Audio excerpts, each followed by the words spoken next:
Muy buenos días. Bien, este día vamos a hablar acerca de los géneros literarios, y recordando que al comienzo del año, de esta unidad, en la etapa de reforzamiento y nivelación, ya vimos alguna pincelada acerca de los grandes géneros literarios y no literarios, los distintos tipos de textos. Pero hoy queremos profundizar un poquito más en los literarios. Ese es el tema que nos convoca hoy en día y queremos que aprendan a identificar los distintos tipos de géneros literarios, sus principales características, su estructura, su temática y todo lo que ellos tratan. Así que les invito a que pongan atención a esta exposición.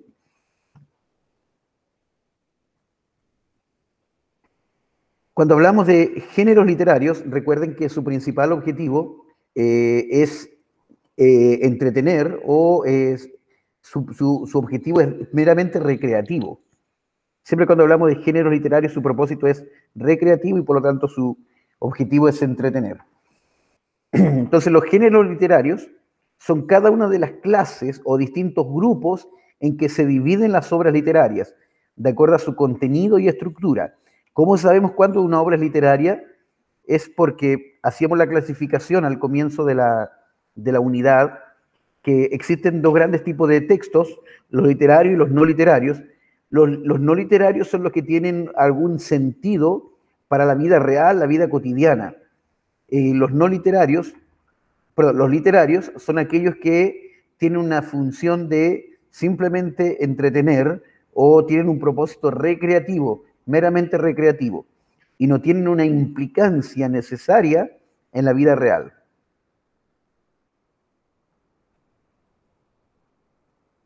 En estos grupos, que los cuales vamos a mencionar, vamos a dar algún ejemplo de algunas de sus obras con sus principales características, las más reconocidas.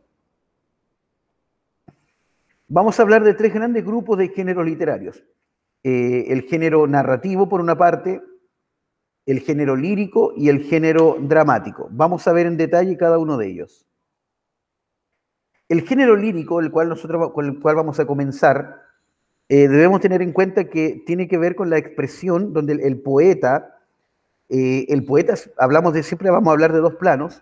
En el plano real hablamos del poeta o el autor, pero ya cuando leemos una poesía, conozcamos o no al autor, le llamamos el hablante lírico.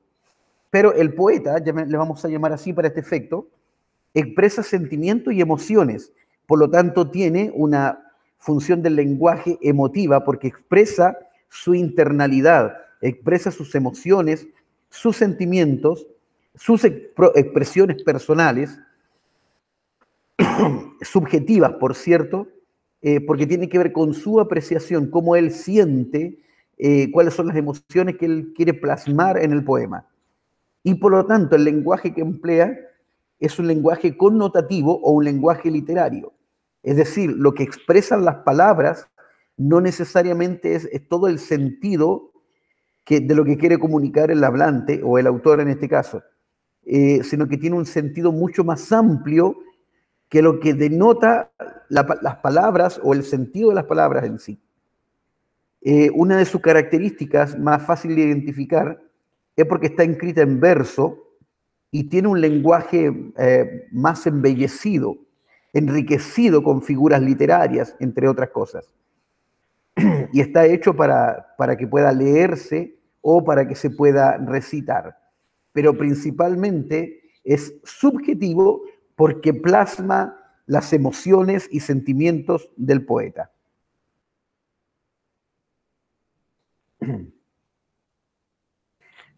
Como ejemplo está este poema del autor Mariano Melgar que dice así: vuelve que ya no puedo vivir sin tus cariños.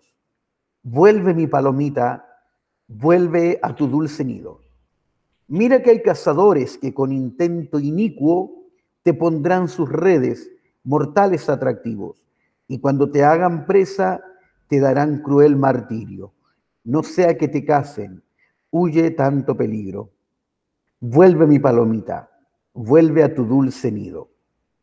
Si se fijan, primero está escrito en verso, principalmente, salvo hay excepciones, pero principalmente la poesía o el género lírico se escribe en verso y también está embellecido con el lenguaje, con abundantes rimas, aunque podría no tener rimas también, pero es un lenguaje que evidentemente está más embellecido que el lenguaje cotidiano.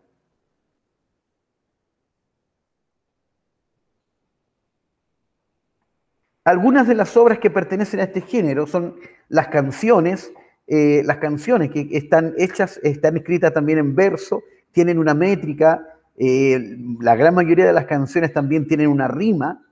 Los trabalenguas que siempre también intentan tener, si no tienen una rima, tienen una repetición de sonidos, que eso también es una figura literaria y que se llama aliteración, que abundan en los trabalenguas. Las rondas, las adivinanzas, son principalmente parte del género lírico, y las más conocidas, los poemas o las poesías, las odas, sonetos, y así muchas otras formas en que tenemos de clasificar subgéneros dentro del género lírico.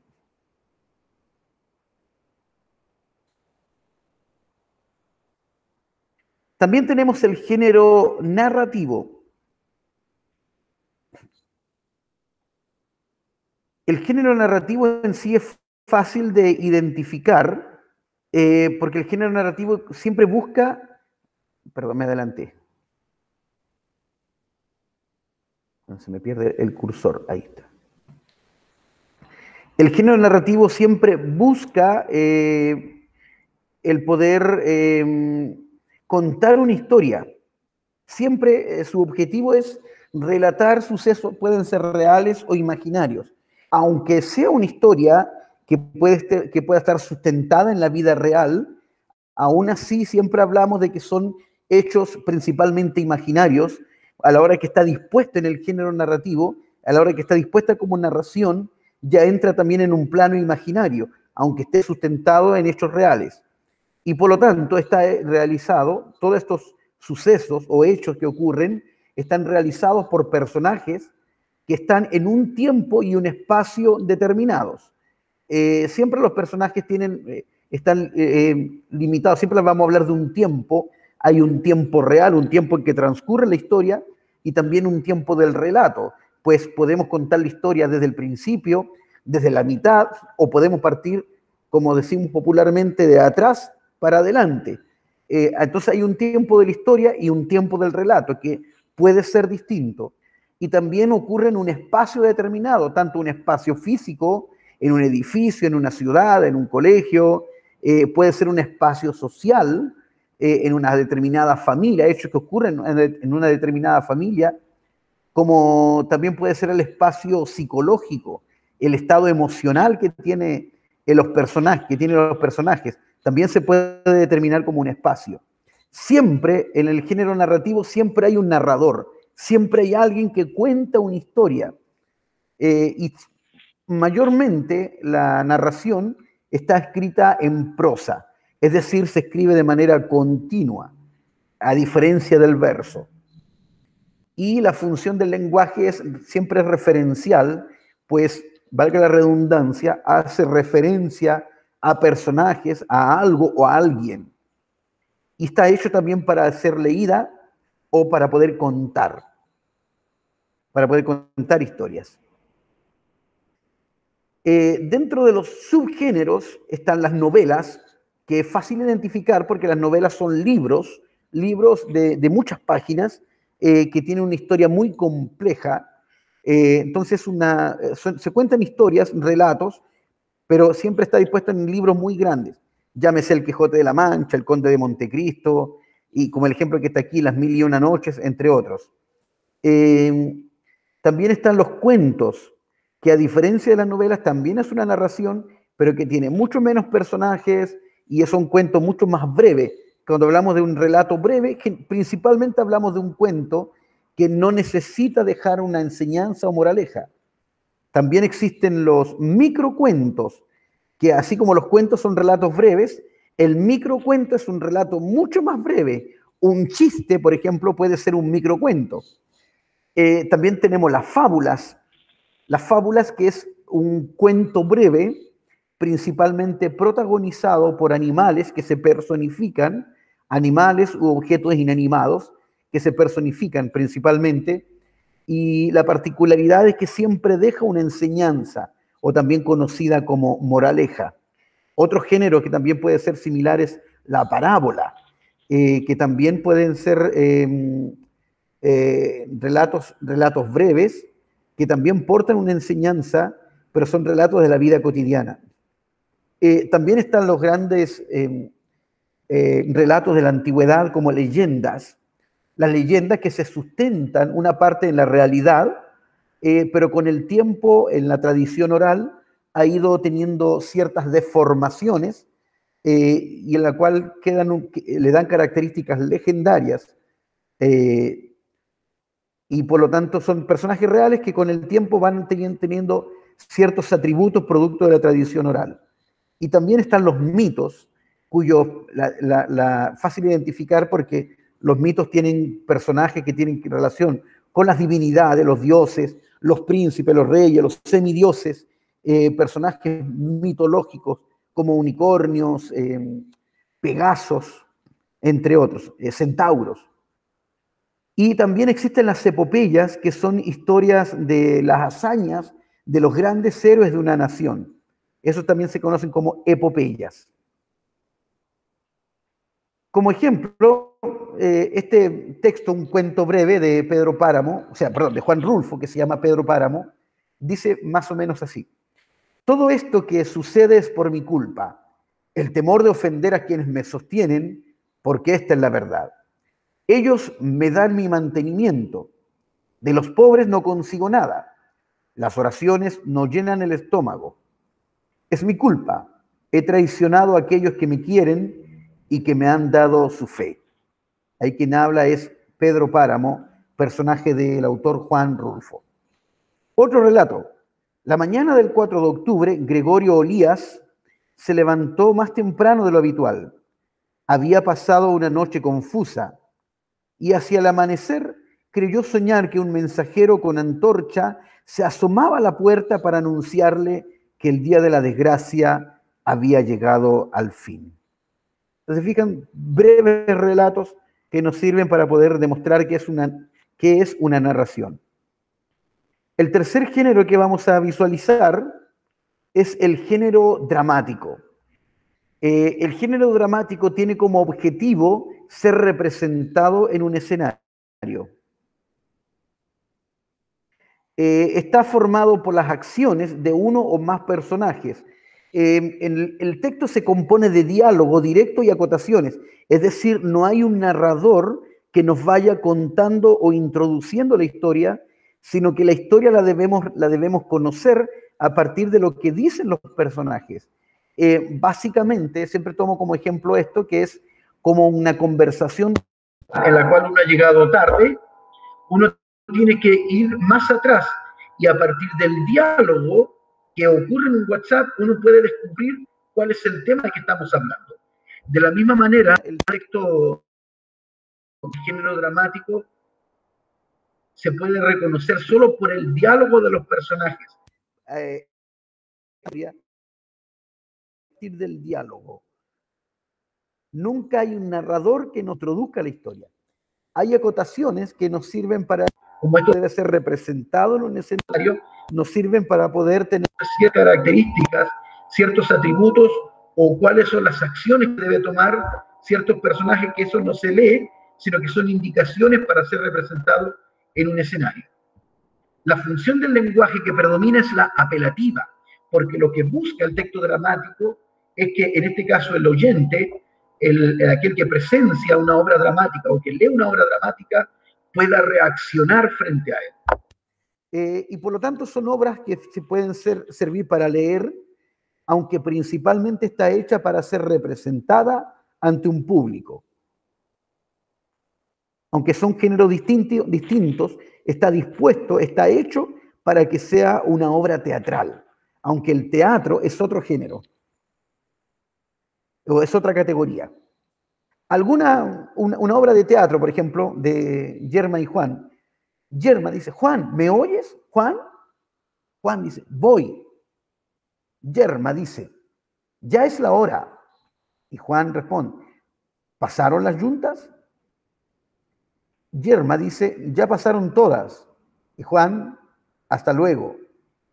Y aquí hay una indicación, una acotación se llama. Juan va a salir. Y Yerma le dice, ¿no tomas un vaso de leche? Juan responde y pregunta, ¿para qué? Yerma dice, trabajas mucho y no tienes tu cuerpo para resistir los trabajos. Juan le responde, cuando los hombres se quedan enjutos, se ponen fuertes como el acero. Y Yerma le dice, pero tú no, cuando nos casamos eras otro. Ahora tienes la cara blanca como si no te diera en ella el sol. A mí me gustaría que fueras al río y nadaras y que te subieras al tejado cuando la lluvia cala nuestra vivienda.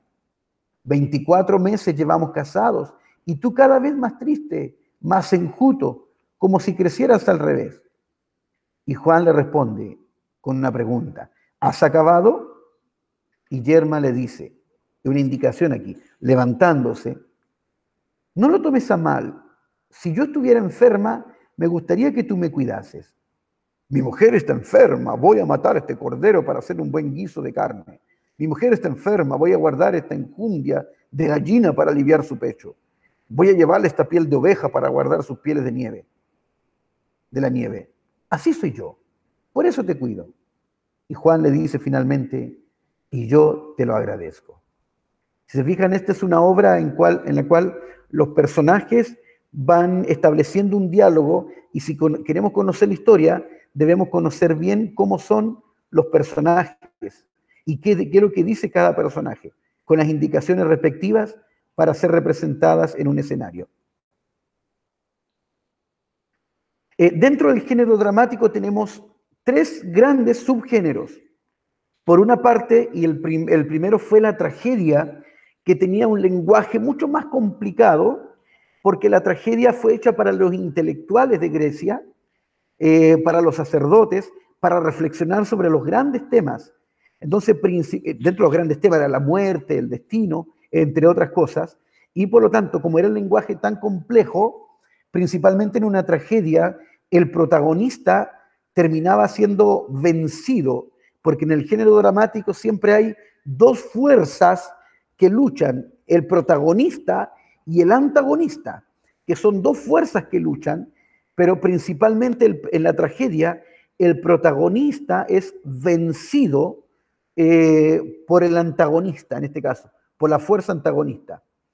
En la tragedia siempre el protagonista termina mal, siendo vencido por el antagonista. Luego surge la comedia.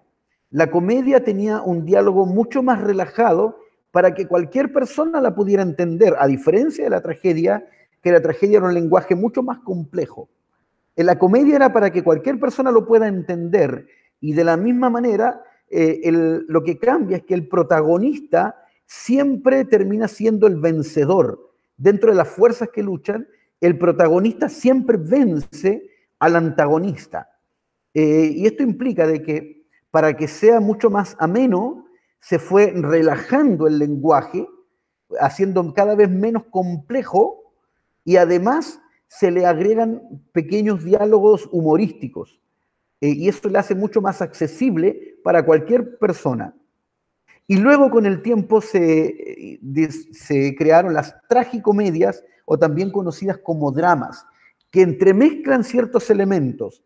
Hay elementos que le hacen parecer dramático en el sentido de que puede que el protagonista, dentro de esta lucha que hay entre protagonista y antagonista, puede ser que el protagonista sufra en la obra, pero pueda terminar bien.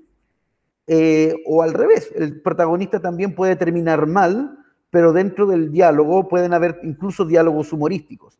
Entonces el drama es una combinación de la tragedia y la comedia, en que contiene de ambos elementos.